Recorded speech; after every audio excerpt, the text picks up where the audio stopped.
right?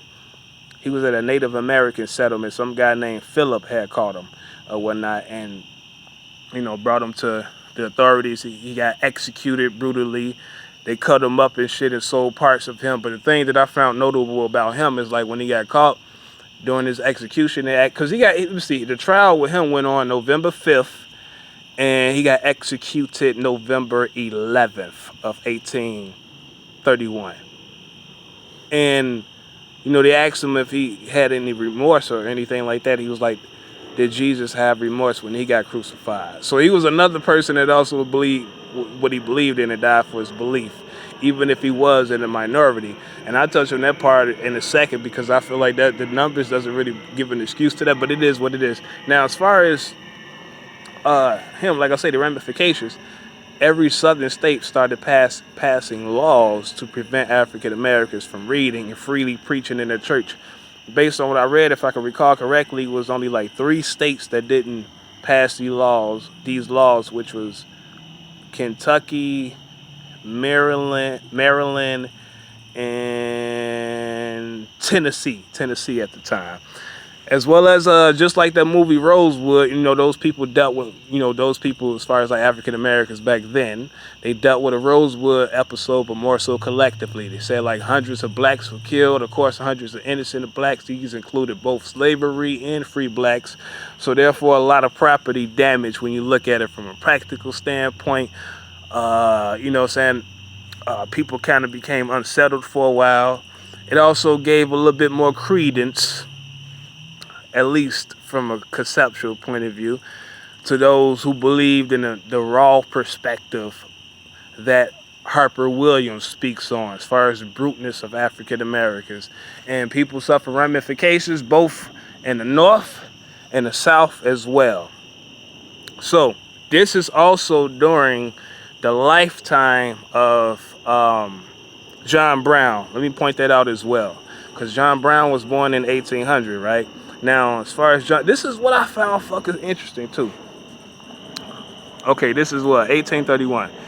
John Brown, based on his biography, even though he joined Harriet Tubman in the Underground Railroad and freed people as well, he developed this sentiment way before that. Like, because as far as like his biography, he made a commitment when he turned 37 years old, right? So this is 1837. Only 6 years later after this. He was in a church because he was somebody that was far from racist himself.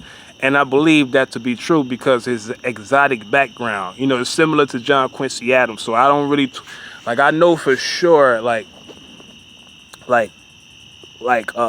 some sentiments might be there, and I explain that. Like, the most subtle sentiments might be there, but as far as with John Brown, I don't see that whatsoever because, like John Quincy Adams, he might have little subtle sentiments, and I actually think he do because he believed in manifest destiny. But as far as like his upbringing, because he spent the majority of his, his childhood in Europe, it's a difference. You know what I mean? The same thing with John Brown, for example. Like, he was born in Idaho, right? Idaho at the time, and he was pretty much raised with Native Americans. But still, as a young boy, they didn't say exactly how old he was, but he was pretty young, probably younger than 12. He had witnessed a 12-year-old slave get beat brutally, and after he got beat brutally and mercilessly, he was left in the cold with little clothing on all night.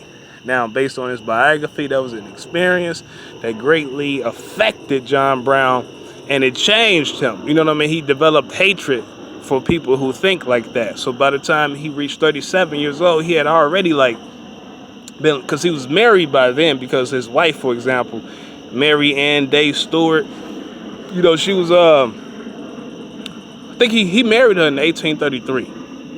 Make sure I got he married her in 1833 because they had 13 children together and whatnot. So he was already living his life and surrounding himself with people that think like him, because he had a church. He was also a religious man, and he made things equal in the church that he attended, and he ended up getting expelled for that as well, because not only did he allow, he highly suggested for blacks to sit next to him. But going back to that main experience, I hate when my phone is like this. It looks like I'm looking at something, but I'm not. But going to that main experience, when he was young or whatnot. That is something that Harper Williams also touched on as well. Again, going back to the sentiment thing, he was like, you know, some of these people probably, what do you say? Some people, you know, they'll, yeah. Some people will witness something like that, and even though he never mentioned John Brown's name, but this is a part of the description because he was hitting this from so many different directions. Like I say, when he would go on his aggregates, but his main premise was, like he said, the African was nothing, and people, this is natural, and this is blessed, that we are blessed, and this is ordained by God, and this helps the economy. It makes sense to argue anything other than that because it's unrealistic. But as far as, like, you know, abuses that did go on, he said it was so far in the minority, and an abolitionist will witness something like that and make much out of it than what it is. So that goes back to John Brown's experience. Again, that's just according to the racial perspective of it. What John Brown experienced would kind of like fit into the mold. But here's the thing. Like this sentiment, like, I don't know. Okay, I'm gonna mention this. Okay, it's a judge, right? I wasn't gonna. I'm gonna mention it briefly and then mention it again later, because I'd rather mention this guy when talking about the Dred Scott case or whatnot, which comes up soon. But the first person in American history to publish an argument overtly arguing against the morality of slavery was actually a judge, right? His name was Samuel Sewall. He was from Massachusetts. He was a judge in Massachusetts. He had wrote, they call it a tract, and it was called The Selling of Joseph. And it was really about a guy named Adam. Now, I get to that in a second, but the whole thing is, what I'm trying to say is like the sociological measurement of racism was really complex back then. And when I'm thinking about it, because I've read other material about racism as well, like when I was in St. Louis, it's a book called United America from 1619 to 1864, I forget. But as far as that book, I remember they mentioned slavery, and they kept, you know, they went deeper as far as the comparisons, as far as like at the time those in the North who did own slaves as compared to those in the South that owned slaves. And he was saying, like, when you think about people in the South that own slaves, those are more so the plantations that come up visually in people's heads. You know, people in the North or people that had money that owned slaves, they only had like 3 or 4 people. You know what I'm saying? That pretty. This is how they broke it down. They only had like 3 or 4 people that pretty much just worked the house or whatnot. You know what I'm saying? Greater numbers were more from like certain plantations in the South, is what they were saying. But the way I'm looking at it, the reason why I referenced that judge ahead of time, as far as like other people and those who has these racist ideas, is because I'm looking at it like I'm getting like the measurement of it. When I read that particular description from a different book, I'm thinking like, okay, well, you know, if it's not that much, if it's not that imposing physically and brutally, let me take that back. Let me describe that better. Basically, if you look at it, I'm like, okay, if you look at it in its most the less severe form physically, right? If you're talking about people in the northern states that lived as slaves back then, even if it's just 3-4 to the house and they working all day, there's a mental thing going on. There's a mental subjugation. There's like a continuous spinning wheel to where a person, man, you know, the argument, nature and nurture, you know what I'm saying? It's so deep. I'm trying to explain this without, it's like it is mental captivity and training a person to be almost like an animal in pure subjugation. And if these sentiments was kind of like atmospheric like, and they existed, and these would be sentiments that are also felt by black people and beating their brains, and if they were pretty much content, at least on the surface for the most part, you know what I'm saying, it does kind of play to mental, what's the word? Mental, I don't want to just say mental castration. But it is training a person to have, or training people in the ways of inferiority. You know how to okay. When I was in high school, when I read DMX's book, I remember this. His book was called Earl. I thought it was a nice little observation he made. I was in high school. I think I was a senior when I read this. I was going. I think I had just graduated, or I was around like a senior. He was talking about when he was young, how he used to go into places, and I believe it was his mom or somebody. He'll notice, like, when they come around older black folks, they was able to be themselves. I don't think this is Barack Obama. I think this is DMX. They was able to be themselves. When they'll go to a bar or something, when they'll go to a public place, or when older white people were around, they'll get punished for being themselves, for acting wild. That's the observation he made in his book. Like his mom or a person would slap him or tell him, to behave, like basically to preserve themselves when they get around white people. He always felt like that was odd, and that was kind of like an inferiority complex that would be beat into a person. That's where I'm getting at with this. You know what I'm saying? So I'm thinking about, like, okay, even from the northern standpoint, like, even if they wasn't getting their ass beat on a daily basis, kind of like that young 12-year-old that John Brown witnessed, what about the mental aspect of it? You still got that quiet shit that's going on. That shit ain't completely void in the background. It's like, it's not. In other words, it's like, it's not superficial on the surface. Like, we just working, we doing our things, but none of this shit affecting us really. It has no malleability whatsoever in terms of directing and controlling our volition before we even get the chance to get behind the wheel and fully operate that motherfucker. You know what I'm saying? And then you get reminded of this and how you should act. Case in point, the anecdote with DMX when he was young. You know what I'm saying? So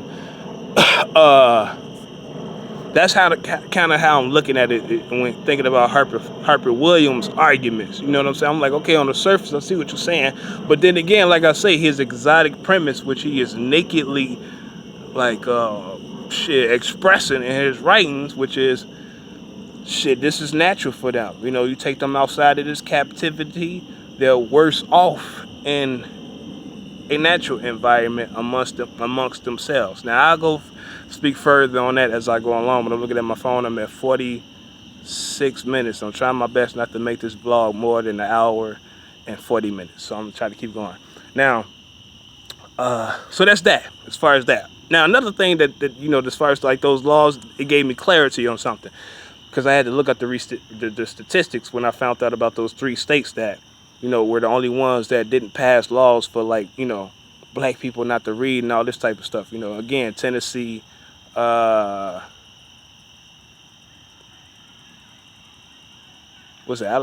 Tennessee, Maryland, and Tennessee, Maryland, and oh my God, I'm forgetting the last one. Tennessee, Maryland. It'll come to me. Anyway, when reading about these 3 states, I'm like, okay, cool. When I looked and checked the literacy history, I'm like, okay, that doesn't contradict my other theory, by the way. Now, this is a little veering, but I'm going to get back on point. It still relates to, like, the context of black people. One of my oldest fucking theories in my head, which is still original to this day because nobody repeats that. It's original. It's the whole thing about the word nigger and the word nigga. And I always used to get into debates with people about this, as far as, like, pronouncing nigger as opposed to nigga. And I was like, I don't think anybody consciously made it a term of endearment. I think it was just a habit based on how people normally speak, such as slang, depending on where you at. Just like on the East Coast, at least back in the day, it's different now, how people might say son or something. You know what I mean? Or like if you're in Boston and you say ba as opposed to bar. Or, if you in certain places in Chicago, you might say ba. It's different. Like those are things that are kind of like, they become habits and you repeat it based on what everybody else is saying and how they say certain things around you. So I'm saying, like, going back to this whole slavery thing, now you got to take into mind what I say about contentment. Like, that has to be a reality, just like it is a such thing as a brute. That's why I'm finna go deeper toward the end of this. But just like there's a such thing as a brute, there's a such thing as a content person or content persons at the same time. You hearing the word nigger around you, you hear yourself getting called nigger. Of course, they call each other's niggers, but when you think about the literacy rate, the educational rate, again, slang is birthed out of this dynamic as well.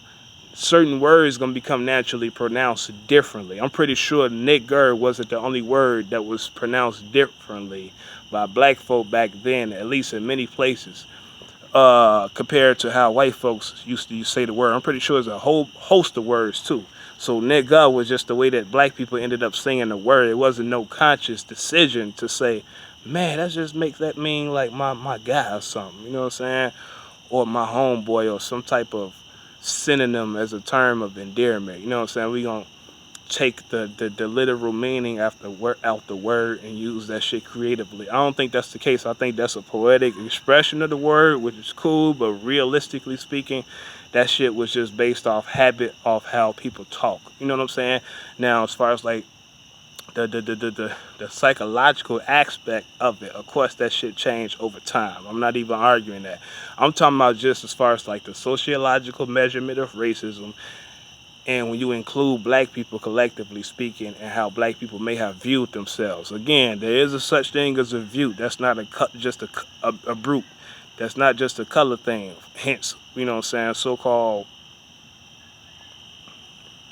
barbarians in Europe, who didn't refer to themselves as barbarians. That's just a word to, that's basically saying rudimentary people with rudimentary culture. You know what I'm saying? Some of those folks may have been considered brutes as well. That's everywhere. So it is a such thing as a brute, even in culture in the United States today. I could go much deeper with that, but from my commonsensical standpoint, I feel like I don't need to go that deeper. I'm gonna leave that alone for now. But uh, I'm just gonna go ahead and move this along. I almost forgot what I was going to say. Uh, yeah. Basically, yeah. This is like I'm like as far as the word nigger and nigga. That's why I was glad that I kind of reread about Nat Turner, and I'm like, okay, it confirmed in my head, like, yeah, okay, yeah, black people did read before it was illegal, but as far as the statistics of it, it was not that many people. You know what I'm saying? Again, going back to slavery, at least with slaves themselves, less than 10% knew how to read or were literate. You know what I mean? So word enunciation and word pronouncement will, or more than likely, was different. You know what I'm saying? But anyway, okay, so Nat Turner got caught.